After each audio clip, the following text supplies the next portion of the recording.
Welcome to a noon dish. I'm Tommy Ashley. That's Don Callahan. It has been a while. It has been such a long time. I forgot what Don Callahan looked like. So there he is. I almost messed up and said Greg Barnes because I was reading Preston from Greensboro in the live chat saying the next levels have been fire. They have. We probably got a few more up our sleeve on that. Sponsored by Johnny T-Shirt, as always. Go see them on Franklin Street. Go see them online if you can't get to Franklin Street, and do your thing. Support them. They support us. Get 10% off if you're a premium subscriber. Don, it's been such a long time. The crowd will filter in hopefully as we go, but a lot has gone on since we last talked. I'll let you take it wherever you'd like to start with. Yeah, so I just a quick count.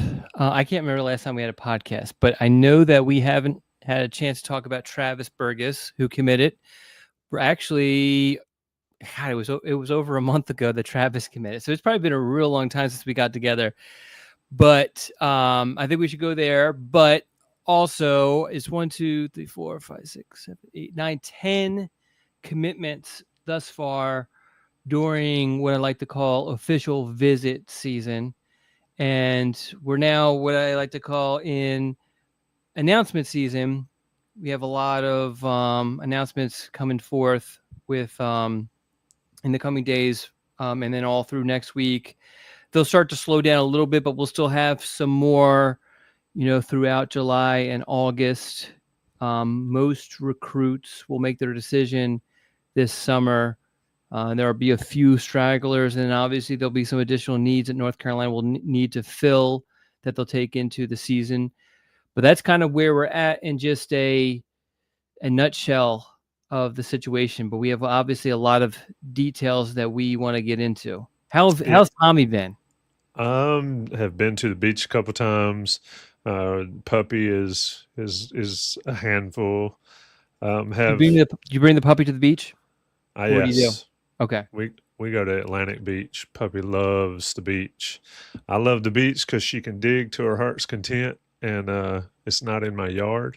Mm-hmm. So that's a good thing. But it's so hot these days. The last few days, can't get outside. Not supposed to take them out. But so that's been a handful. So if I have to run, it's because I hear her tearing something up. So at any rate, one thing we haven't done in a long time is a top 5 list, and I don't have a clue. Folks, drop a potential top 5 list in the chat. If you're watching this on YouTube, obviously in the live chat. If you're not watching it or watching it later, then we'll figure out a way to get you involved as well. Don, let's talk a little bit about Burgess. Okay. I freely admit recruiting has been a whirlwind for me, and I don't keep up with it as much as you do. And I'm sure there's a lot of people that have been all over the portal recruiting that finally slows down, and then you get Travis Burgess, and then he sort of I don't know if blow up's the right word. Maybe you'll call it that, but in the Elite 11 quarterback deal, seems like North Carolina's picked up a good one. Yeah, he certainly turned some heads. I'll be honest. So I looked at him as when he committed to North Carolina, actually before he committed to North Carolina, I looked at him as a kid who definitely had the potential to move up to that 4th star. He's a high 3-star quarterback commit. And but I did have some reservations, some questions, because he goes to a school that's highly covered, highly recruited, and the fact that this kid didn't have more going on or wasn't more higher ranked kind of gave me some questions. But and I think I saw why when he went to North Carolina 7-on-7. He definitely has all the tools. He's definitely tall, definitely athletic. Has some good arm talent, but there is some kinks that need to be worked out, and I'm sure that gave some schools a little bit of hesitation that don't want to deal with that. But he's a guy who initially had planned on taking official visits to UNC, Auburn, and NC State in June, and then make his decision. And he had a couple of days off, and he said that him and his dad started talking, and he said, let's commit to North Carolina, and let's commit to a school. And if I commit now, I can help that school recruit in the month of June. And that's exactly what he did. And him and his dad, after some conversations, decided to commit to UNC. And he changed his schedule so that he would be a part of that first official visit weekend and help recruit that weekend. And he's been in the ears of a lot of UNC's targets ever since. Let me ask you, obviously he's got the size and all, but if you had to describe what type quarterback he is, how would you sort of characterize him? I don't want to say pigeonhole him at all. Yeah. But 6'5", 200 plus, that's a big young man. Yeah. And now I'm going blank on Texas won the national championship. Yes. Okay, now you're gonna have people. Stirred up. He is not at that level. But if we're saying what mold is he? Vince Young was tall, athletic, long strider. Who is it? My brain is so fried. Ohio State quarterback who ended up going to the NFL, switching to wide receiver. Pryor. I gotcha. I think that's a good comparison. A guy who definitely has the tools. Long strider when he runs, so he's deceptively quick. Deceptively fast. Both were basketball players in high school. Really good basketball players. Could play basketball beyond high school, but the focus obviously is on football. The tools are definitely there, but definitely needs some coaching. So tell me why. What needs to be coached? Just the mechanics. When you watch, Lindsay did a really good job of not Lindsay.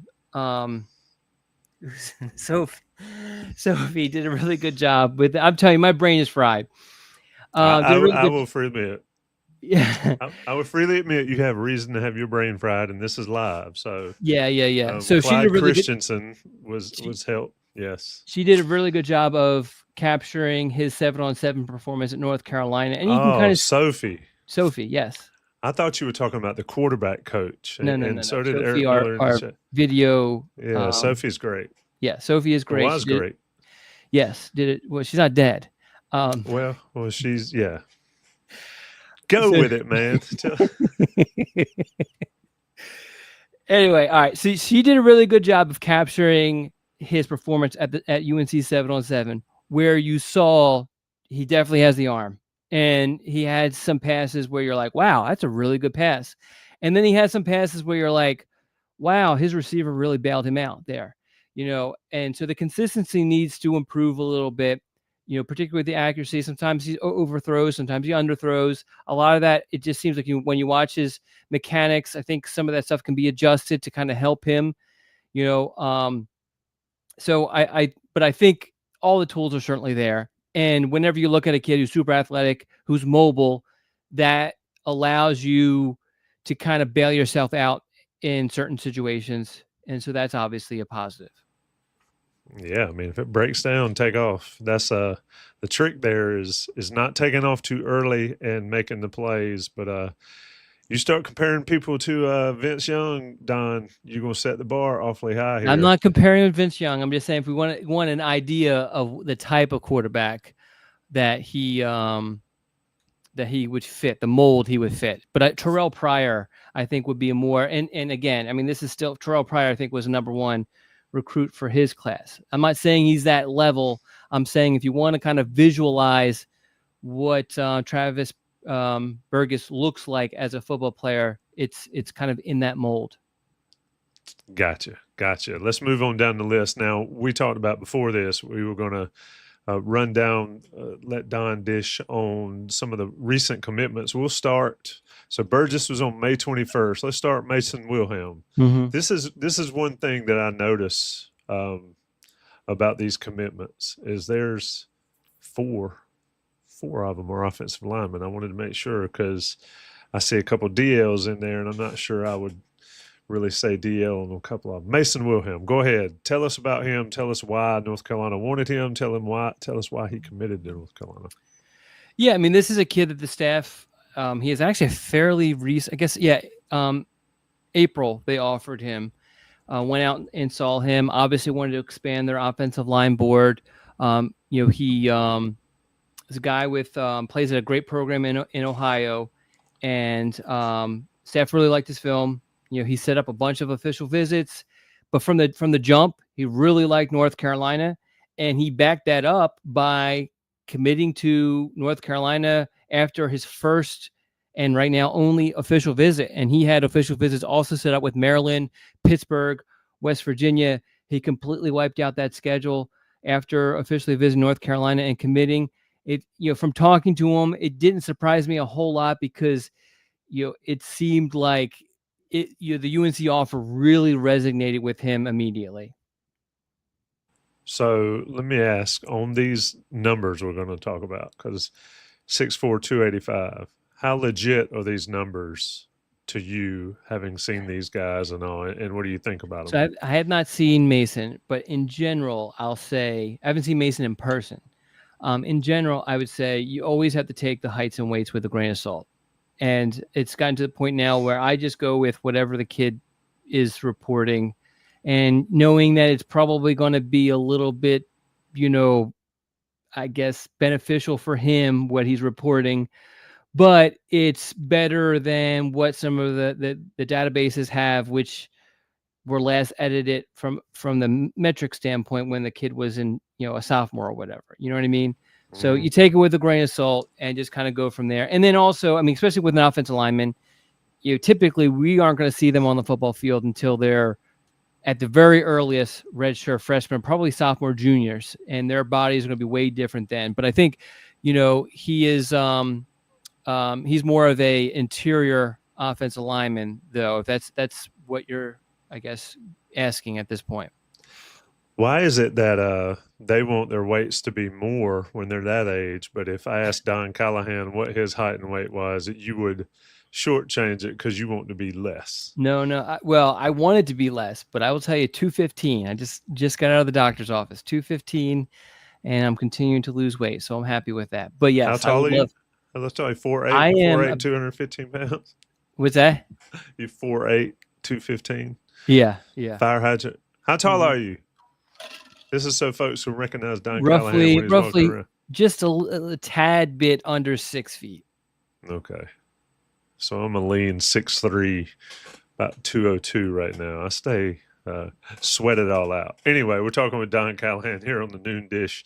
Like I mentioned, Johnny T-shirt. Shout out to the almost 100 people in here. It's been a while, so it's good to see folks joining us on a Wednesday at fairly short notice. So that's always a good thing. Appreciate everybody joining. Don, let's move down the list. Offensive lineman Eli, is it Rickell or Rickell? I believe it's Rickell. Okay, go. All right, another one where when I spoke to him, I immediately was like, and actually more so than even Mason, I was like, all right, this kid, there's a really good chance the kid's committing this weekend.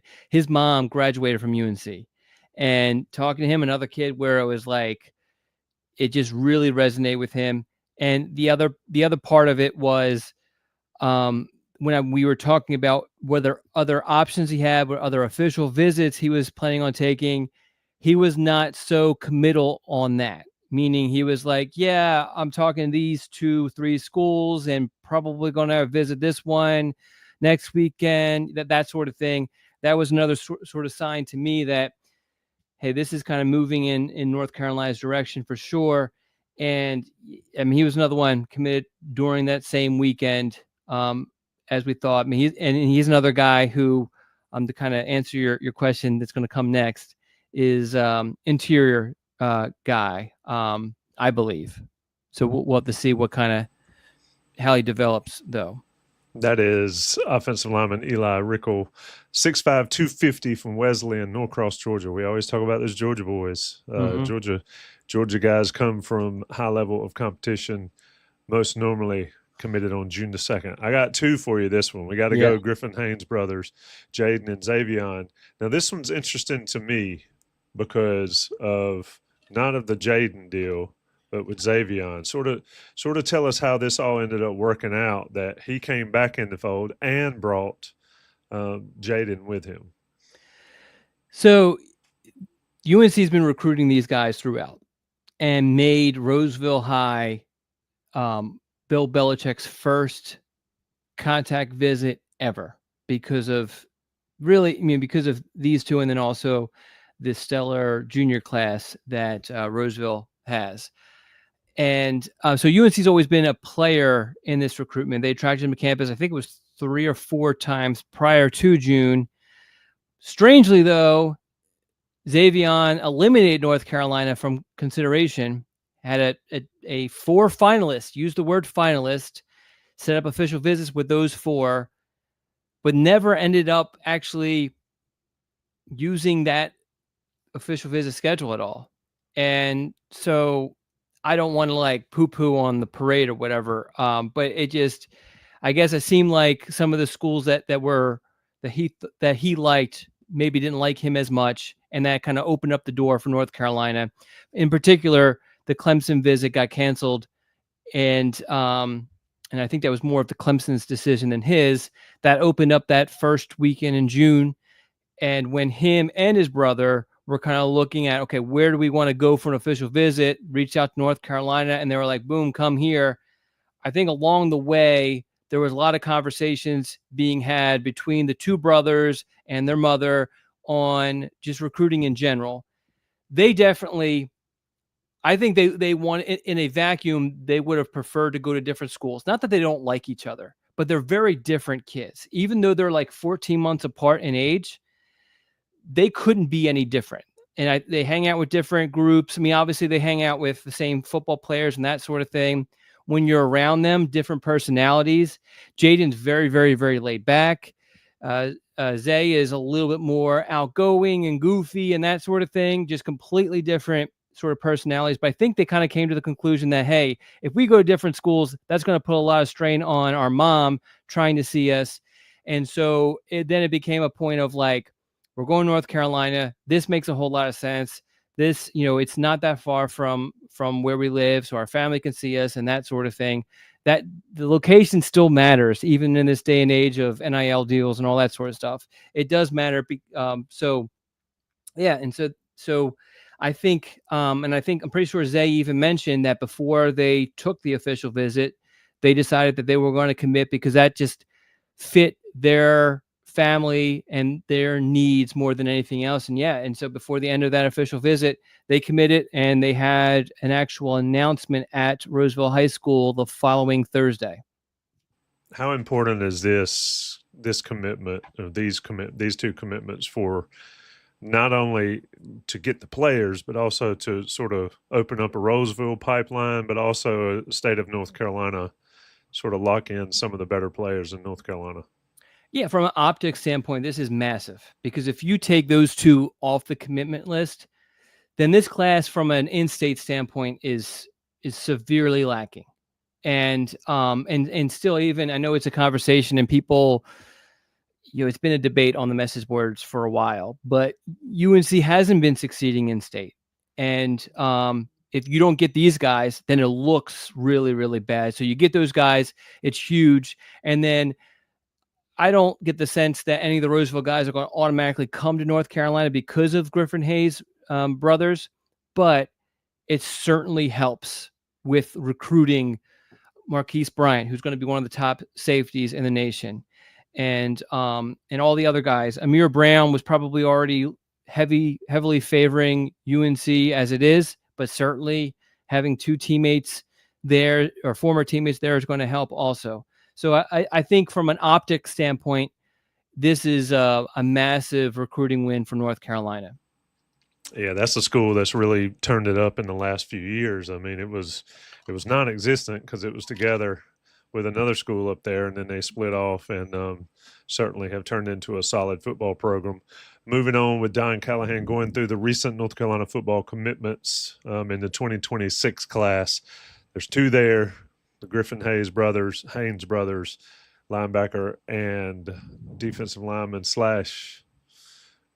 I mean, you got Jaden listed as a wide receiver rank, but anyway. Yeah. Athlete. So if he's being recruited as a linebacker, and I think part of the reason everyone's going to look at his ranking compared to his brothers and kind of be like, what's going on here?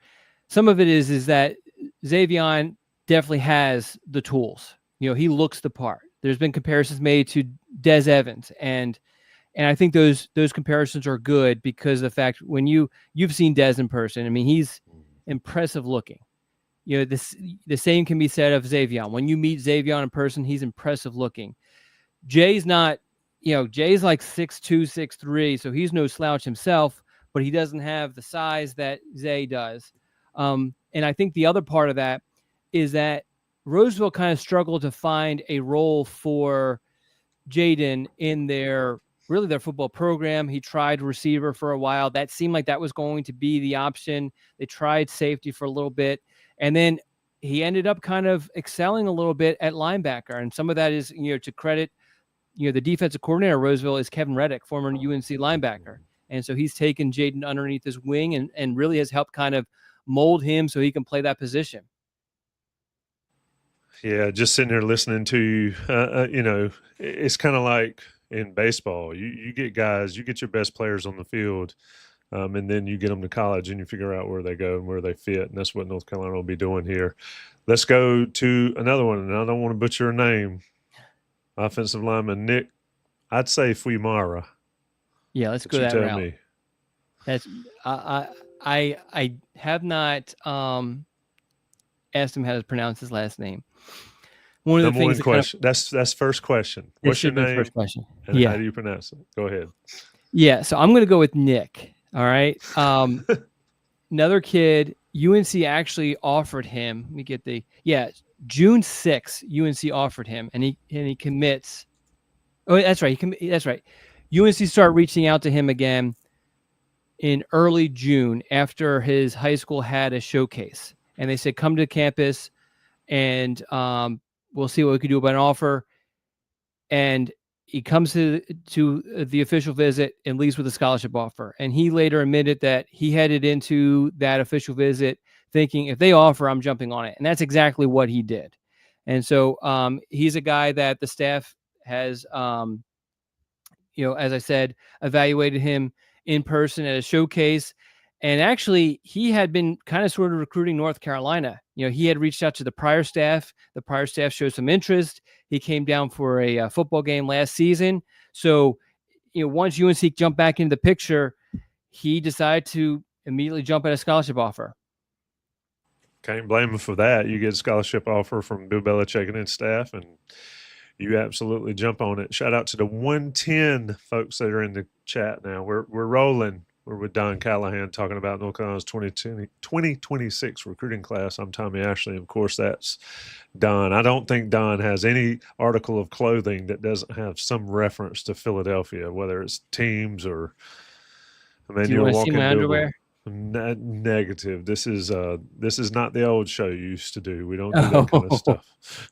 Don, tell me about defensive back Julian Burns. Got him on the screen, scrolling at the bottom. Neville High School, Monroe, Louisiana, 6'2", 197.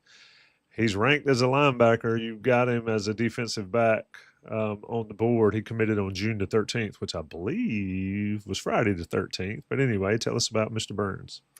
Yes, so he was a guy who really did, UNC offered him early on, I think it was February or January. And he didn't take any recruiting visits throughout the spring. Transportation sometimes is tough for some of these kids, and timing wise, if they're active, I think he does 7-on-7. That becomes an obstacle also. So he didn't make any visits, takes his first official visit to North Carolina. And then, UNC did a really good job, probably moved ahead at that point. I think he even said so much that UNC moved ahead with the official visit.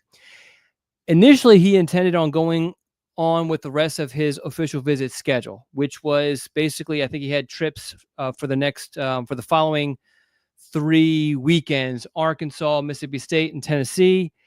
The Arkansas visit kind of fell through, probably because of how he was feeling. And then right before the Mississippi State one, he decided to call up Mississippi State, call up Tennessee, and tell them that he was going to commit to North Carolina. And that's what he did. He committed to UNC on Friday the 13th. And, he's listed as a linebacker mostly because when you watch his film, you see linebacker a little bit. But he plays safety. He's used more as an in-the-box safety. And this is a guy who I think you can do a couple different things with, depending on how he develops and depending how he kind of fits into a true college defense. He could be a nickel. he could be he could turn into a linebacker, or he could be, a safety that you're constantly kind of putting inside the box. So, but hard hitting guy. I use that a lot of my headlines for him, just because that's one of the things when you watch his highlights, you come away thinking. Let me ask you this. You mentioned, so-and-so had recruiting visits and they either didn't take them or they were canceled for whatever reason. What's the staff in your reporting and sourcing and all that? How does this staff feel about guys committing and then continuing to take visits? Yeah, they're not thrilled with that at all. So that and I think that has come up a little bit. I don't think any staff is happy about it, and I think you kind of, unless you're Dabo Sweeney, who is willing to pull the scholarship of like a top 10 national recruit, I think most schools kind of take it on a case-by-case basis, and get a feel for, okay, how likely could we lose this kid? How likely do we care about losing this kid in those situations? But yeah, I would imagine if Julian would have came to UNC and said, hey, I want to commit, but I want to take my visits, that UNC would have probably been like, well, just take your visits, then we'll talk, sort of thing.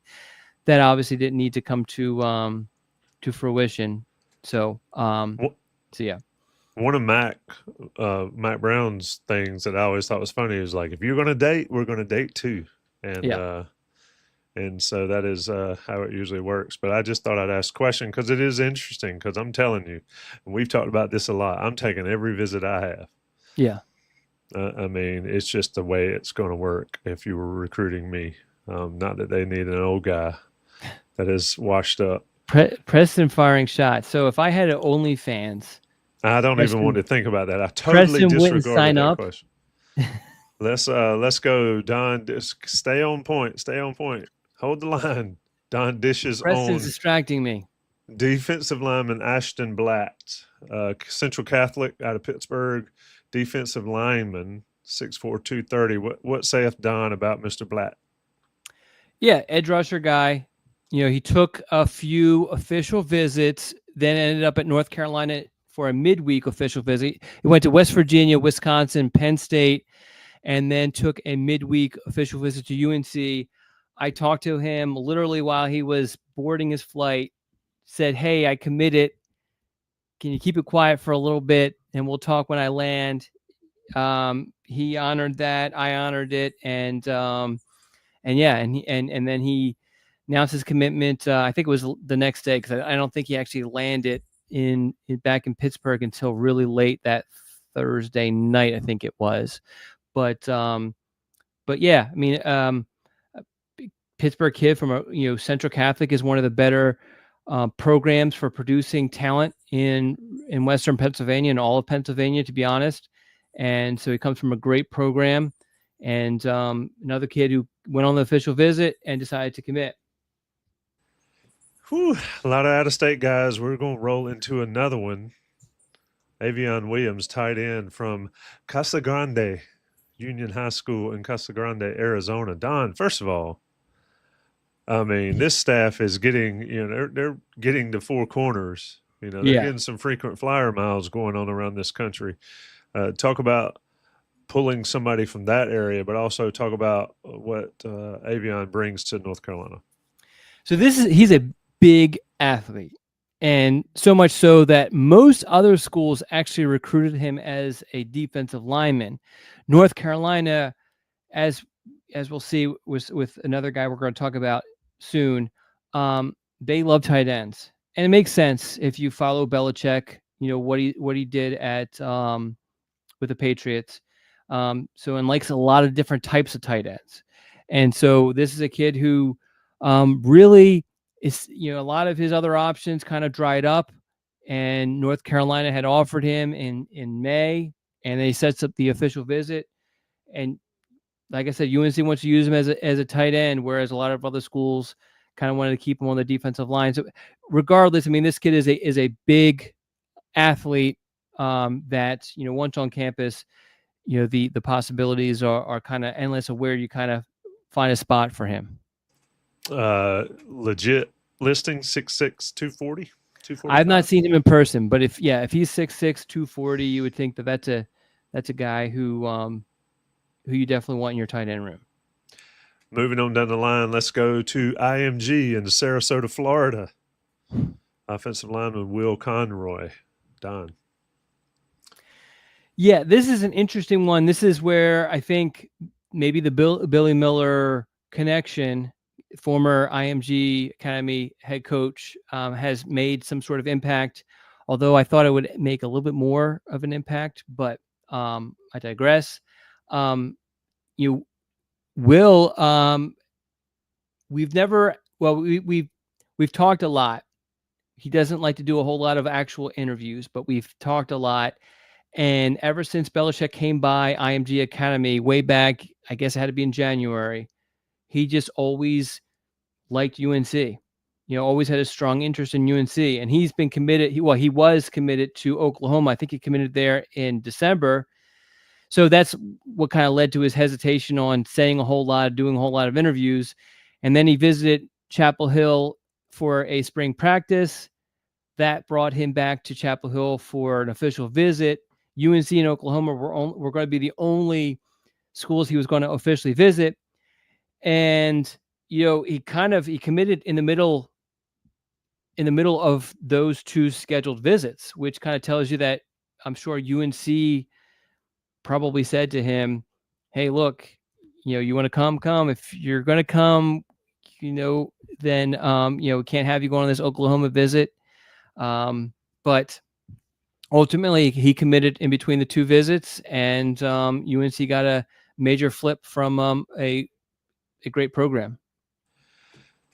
Last one, we'll talk about another tight end. You mentioned him. I think you referenced him earlier without saying the name. Another huge kid. I mean, I don't know what they feed these folks in high school to have guys this big, but tight end Aidan Woods out of, how you pronounce that high school? Abingdon? Abingdon High School in Virginia. 6'6", 255 tight end. Yeah, so he initially was recruited as an offensive lineman. And actually every school, except for North Carolina now, was recruiting him as an offensive lineman. He plays tight end at his high school, but his high school is a run-first offense, and he's basically just an extra blocker, really. So he takes his official visit this past weekend, and he's told, hey, look, we looked over your film again. We want you for tight end. This speaks to what I was mentioning earlier about how Bill Belichick loves tight ends and loves a variety of them. So, he's on the bigger side, and you're going to see everybody say, oh, he's going to move to offensive line, and he may. Or he might just become that extra blocker out there who can every once in a while kind of sneak out and catch a 3-yard pass for a touchdown sort of thing. This is another one who way back in January, he visited North Carolina for a basketball game. He was offered then. I talked to him and I immediately felt like, okay, UNC, this is a kid that could end up in Chapel Hill. His mom is a huge UNC fan, a huge UNC basketball fan, and that definitely played a role. Obviously, he didn't choose UNC because of that, but it played a factor. He returned for a practice and then officially visit West Virginia, officially visit North Carolina. He didn't commit on the visit. He came home first, talked it over with his family, and then decided to commit. Now, he was supposed to commit later on in the week, but he committed yesterday. It is what it is.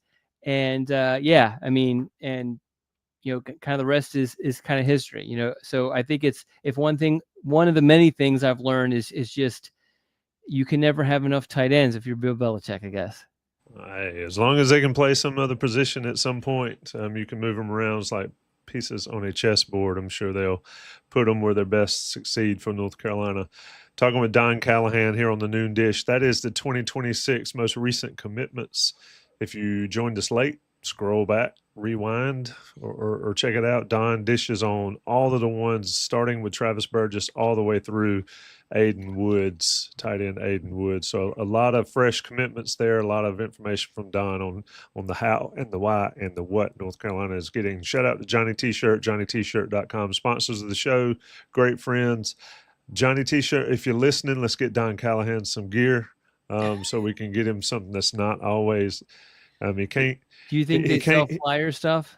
He cannot possibly wear Philadelphia everything every show. We got to get him some, at least Chapel Hill wear or something.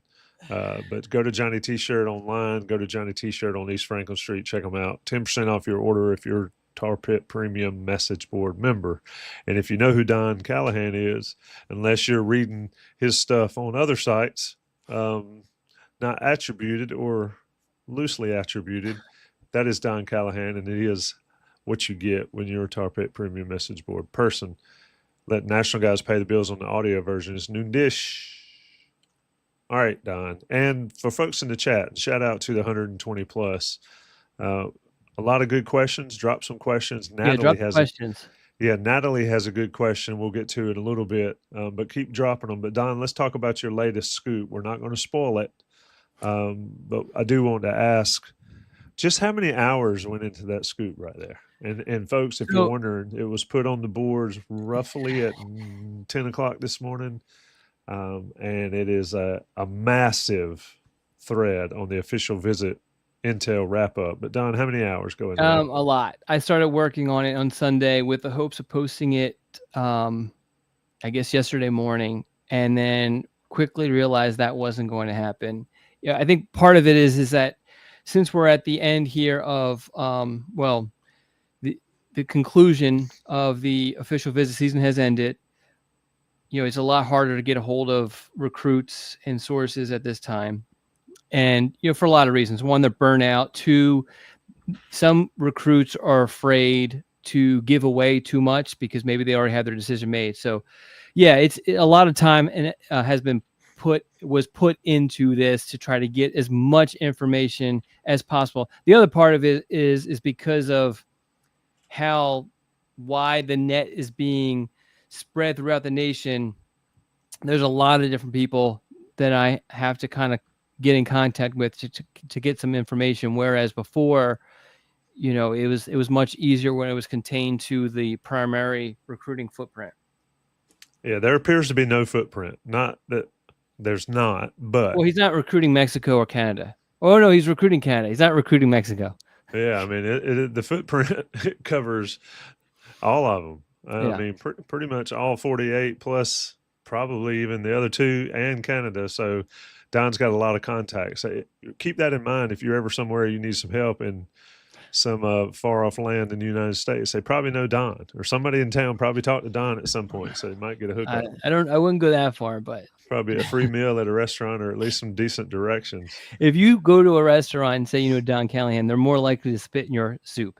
Oh, well, I don't. You don't make people mad until you get your food. But Don, when you're working on this, and just to show folks how difficult it is to cover this with 100% accuracy, Danny Beal, who you list in your chat, in your stuff, you say Missouri is, and the SEC is going to be a tough thing. And where did he commit? Oklahoma State. Neither in the SEC nor Missouri. So it's a lot of, especially this day and age. Yeah, and I didn't interview him at all or talk to him at all after he visited North Carolina. There's not a whole lot of interviews with him at all. It seemed like Arkansas was the landing spot, then they kind of fell out. Missouri had some staying power, and they got the last official visit. There's just, especially when you don't know a kid or you're not familiar with it or the context you're dealing with in those areas, it makes it a little bit more difficult. It is a tough ask for you to get them 100% right, but I'll give you credit. It is an incredible list. If you haven't checked it out, please go on Tar Pit Premium and check it out. Let me ask you, you asked me earlier before we started recording that I could ask you about an individual recruit or two, but I'm going to flip it on you. Uh-oh. Of all these guys that you've talked to in this cycle, who you like the best? Not as a football player or whatever. Who was the coolest interview, the most accessible? You talk to a lot of guys, especially teenagers. Yeah. And you say, "How was your day?" And they say, "It was good." What'd you do? Not much. Or is everything good? It's good. When you dealt with these folks doing this stuff, who stood out to be like, yeah, that's a cool kid, or that's a cool dude? Yeah, so the Griffin-Haynes brothers, for sure, are definitely up there. Those are guys who, I've been around with a lot, and great kids, great to hang out with. The other one, Tyreek Jameson from Dallas, Georgia, offensive lineman. Just when I first interviewed him after he visited North Carolina, well, when I started talking to him, he was super happy about the UNC offer. And then he visited North Carolina. He's super excited to talk about it. Couldn't wait to get on the phone to talk about it. And we did the interview. And then I started kind of reading everybody else stuff, and I saw that he's just a super excited kid, And so it seemed like everywhere he went, he loved. And I don't think it, like, some guys definitely say all positive things on purpose just to kind of be nice. I generally feel like Tyreek loved everywhere he went, loved the process, loved talking to people. When I talked to him after the official visit, he was in the airport on a layover, which most people are grumpy about, but he was super excited to talk to me. So he was up there too as one of the guys. I'm just going down this list to try to see. I don't want to forget anybody. Julian Walker from Dutch Fork, I really enjoyed talking to. Really, really nice kid. Probably going to end up in South Carolina, but it is what it is. I guess, I don't want to forget, I don't want to leave anybody out. TJ White, who has already eliminated North Carolina, 4-star linebacker. He was always really good to me, great to deal with. So I enjoyed that. And I guess, the two safeties at Crest High School, really enjoyed those guys. They even, during the official visit, which, if you remember, was during the spring game or whatever. What was it called? It wasn't a spring game. Practice like a pro. They stopped their they stopped where they were at to come over and chat with me for a little bit. But been by their school a couple of times and talked to them a lot. Know a lot of the coaches on the staff and everything like that. So really enjoy those guys too. Great names too. Lyric and Pluto. Yes. Surratt. Any relation to as far as I know, no, but in that area of the state, you'll find lots of Surratts, lots of Little Johns, and lots of Hoppers. And I'm sure there's a couple other last names that are pretty common also. What about Joshua Mensah? Isn't that the Duke quarterback's last name? It is. I don't believe they're Don't you love that when somebody says, "Oh, your last name's Ashley. Are you related to?" And it could be somebody on the other side of the world. Yeah. But anyway, I'm picking on you. Looking at this list, though, and one thing I noticed, where are the defensive linemen, the highly ranked defensive linemen? And is that an area of concern for North Carolina? Obviously, coaching up people's that's a discussion to be had. But yeah, when I look at the high level, and North Carolina's seen their fair share of busts, and we've seen them come through highly ranked and not do much. But highly ranked defensive linemen, what can you tell us without spoiling the scoop?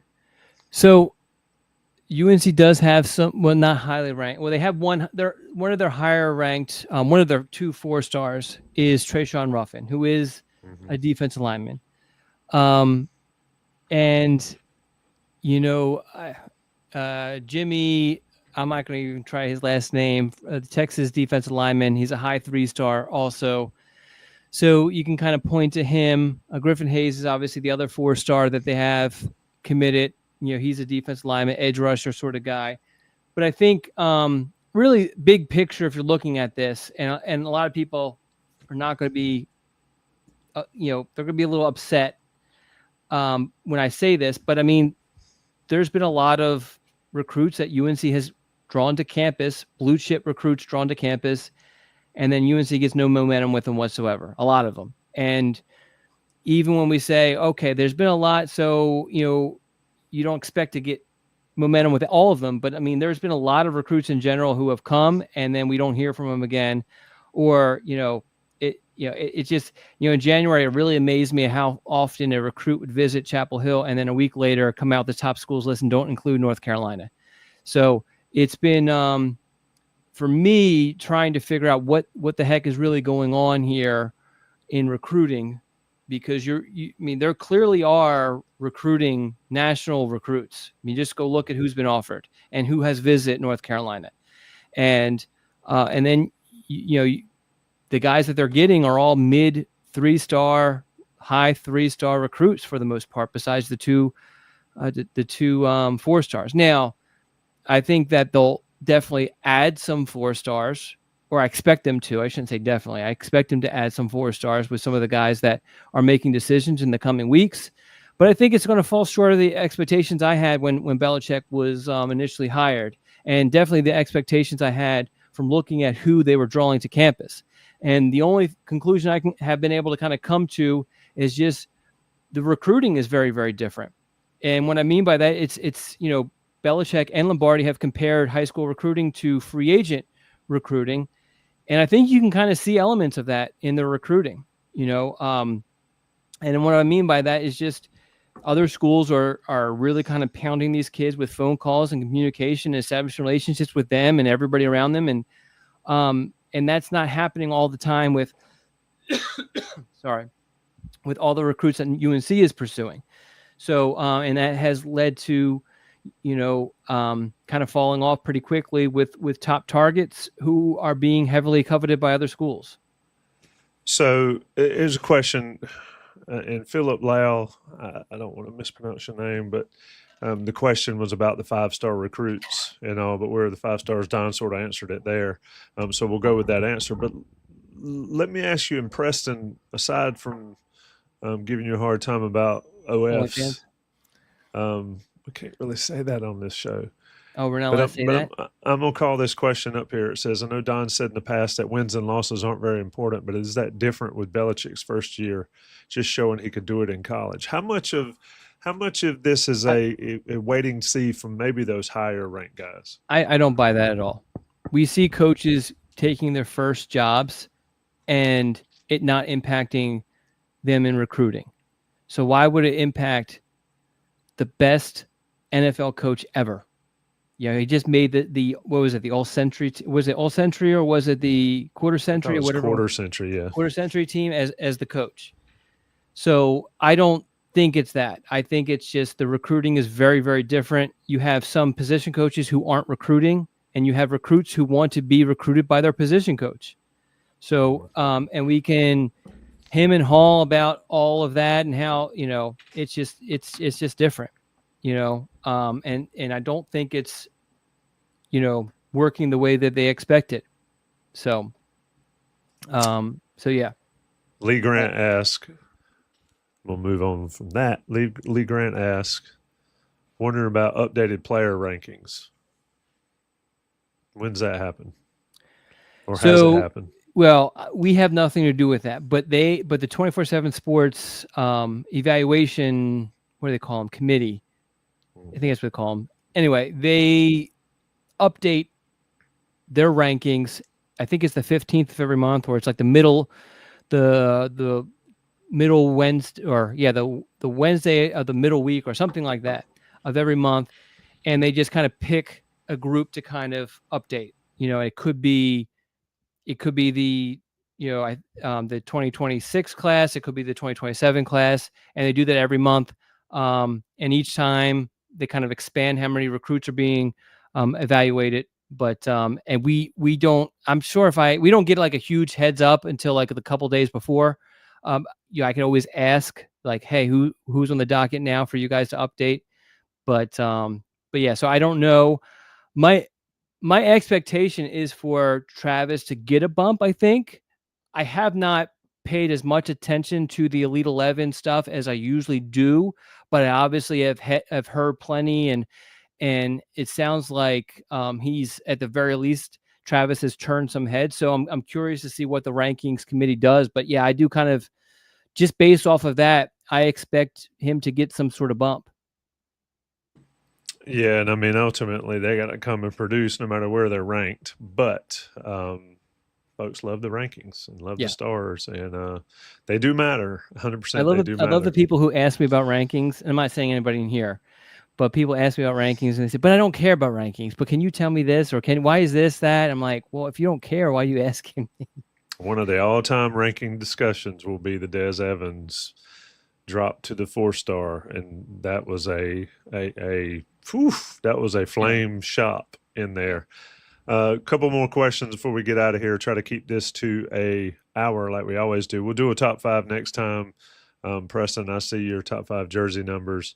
Don probably could do it for Philadelphia. He'd probably have to research it for North Carolina. Lee Grant asked top five public golf courses in the mountains to escape the heat. Somebody has to tell me and take me because I've not once golfed at any of those mountain courses, and I would love to at some point. Let me ask this. Natalie Smith in the chat asked, was Bryce Baker overrated or what you expected? I remember comparisons to Drake May. If so, wouldn't he be our automatic starter this season? And I know he's on the team now, so you're going to say you don't cover the team, you cover the recruiting side of it. But I think in fairness, Drake did not start as a true freshman. Now, he did not. He was granted, Sam was still there. And Sam Howell started as a true freshman, but he's the only one that did. He did. Yeah. So I don't think if somebody doesn't start as a true freshman, they're all of a sudden not going to live up to expectations or whatever it is. I think even though I don't cover the team, as Tommy pointed out, I guess what I had heard was one of the elements that Bryce has struggled with is being under center. And the timing for an offense, for some offenses, and it sounds like for UNC's offense, under center is very important. Like even if you don't botch the snap, just simply getting your footwork not correct can throw off the timing of everything within the offense. And I talked to Bryce's father, who said that Bryce, up until his arrival at UNC, had never played under center. It's always been shotgun. So obviously he's going to take a little bit of adjustment. This used to be actually a major problem. 10 years ago, for quarterbacks who were in high school who only took snaps from shotgun, then they were moving to a pro style system in college. And there was always question marks. And there were some instances of schools who didn't recruit a kid just because they didn't have a whole lot of experience under center. That obviously kind of dissipated because everybody was going from shotgun because of, that's just how the game kind of moved. But now Belichick's kind of bringing that back now. So it's now becoming an issue. Me knowing Bryce, I talked to him really quickly when I bumped into him in Chapel Hill. He's a hard worker, and I imagine this is something that he could easily overcome, or whatever else there is that's kind of holding him back.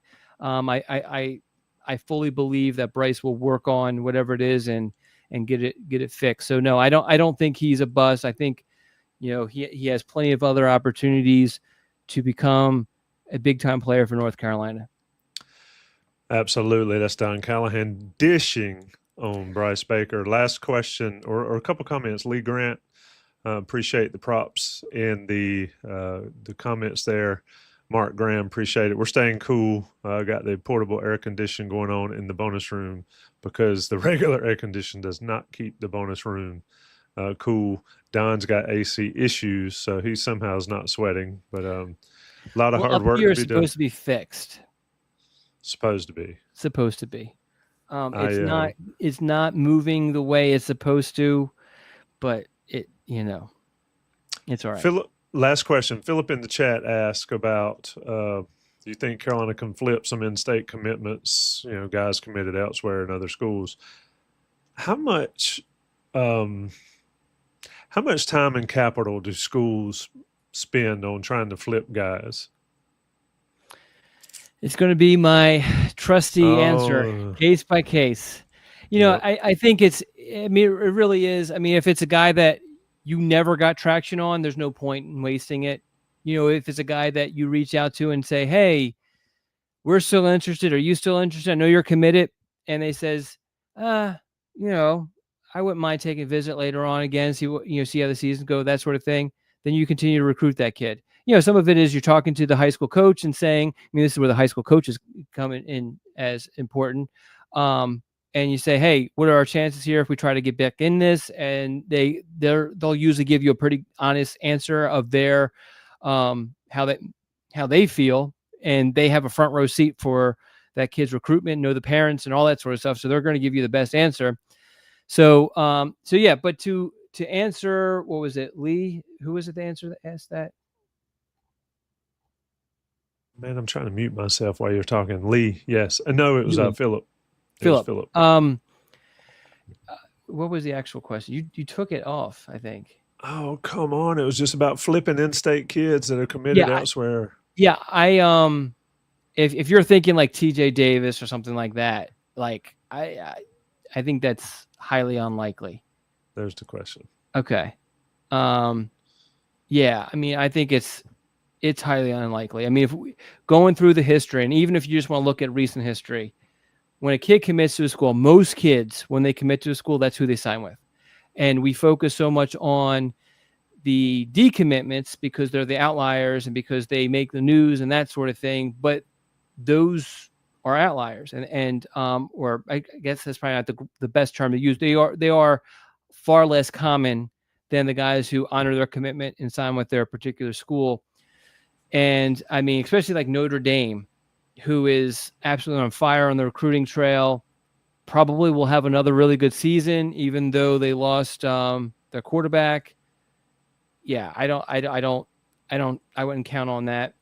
Do I expect some flips? Sure. But what we have seen the past couple of years is where are the recruits being flipped from? They're being flipped from East Carolina. They're being flipped from NC State. They're being flipped from, all these other schools. They're not being flipped up the food chain. They're being flipped from below the food chain. A guy who maybe you thought one way about him coming out of his junior season, and then he plays much better his senior season, and you're like, yeah, let's add this kid now, even though he's committed to East Carolina. Those are the more likely situations. Of course, you do have situations where a coaching staff change opens some things up, but we won't know about that until November or December. But if you're banking on something, it's going to be lower on the food chain. Last question for me, and then we're getting out of here. How much has the freedom of the transfer portal changed high school recruiting? It's not as far as you can go to the portal and find what you need, and it's already developed or somewhat developed and grown and all that. How much do you take flyers on kids out of high school that you might not normally take because you can say encourage them to get in the transfer portal, or they have the ability to take their talents elsewhere? How big a change is that for high school? I don't think the portal does. I think the 105 does, because, especially if you're a school who is striving to get to that 105, then you are going to be more willing to take some flyers. A lot of those spots typically would have went to walk-ons.